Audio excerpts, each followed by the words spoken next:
So hi! Welcome and welcome back to my YouTube channel, and for today's tutorial, ituturo ko sa inyo kung paano nga ba umorder sa Shopee gamit ang Maya or PayMaya. But first, kindly subscribe to my channel and don't forget to hit the subscribe button and the bell to notify you for my new updates. And if you want to learn more, just keep on watching and let's start. So ayan guys, for today's video, i-open lang natin ang ating Shopee account o yung ating Shopee app. And then, pagka-open guys, mula dito sa pinakang homepage, pumili lang kayo ng item or i-search nyo lang yung item na gusto nyo i-check out gamit ang Maya. So, for example guys, is magsisearch ako dito sa search bar ng hair clip. So, search nyo lang yung item na gusto nyo i-check out. And pili kayo dito guys. For example, is itong hair clip na to or itong item na to. And then, pagka-open, tap nyo lang guys yung buy now. And pili kayo ng variation kung anong klaseng hair clip yung gusto ninyo. So, ito na lang pipiliin ko, yung flower. And then, after nyo mapili yung variation, tap nyo na yung buy now. And then, after nyan guys, dito sa order summary, i-scroll up lang natin, punta tayo sa payment method. So, ayan guys, dito sa payment method, kung makikita nyo, naka-default siya as GCash payment method. So, papalitan natin siya into Maya or PayMaya. So, itatap nyo lang guys, dito yung view all. And then, after nyan guys, scroll up natin.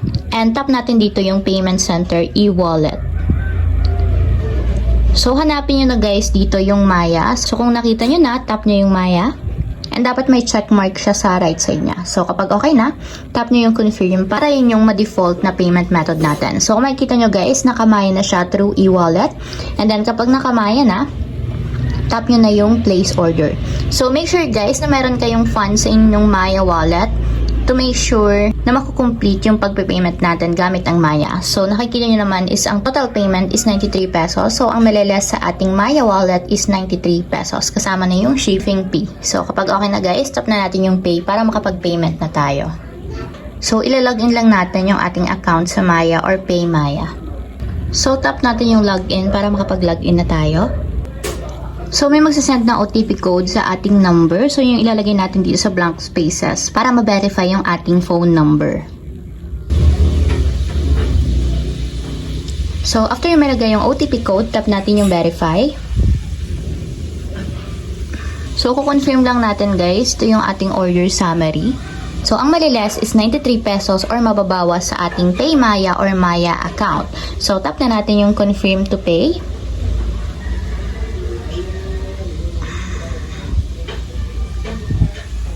So, payment successful na siya guys. So, you paid 93 pesos. So, wait na lang natin dumating yung ating pinlace order na item sa expected delivery date. So, ayun lang guys. Ganun lang kasimple kung paano nga ba umorder sa Shopee gamit ang Maya or PayMaya account. If you have a question, can you comment down below and don't forget to hit the subscribe button and the bell to notify you for new updates. And thank you for watching! Living life, every day, late at night, not okay.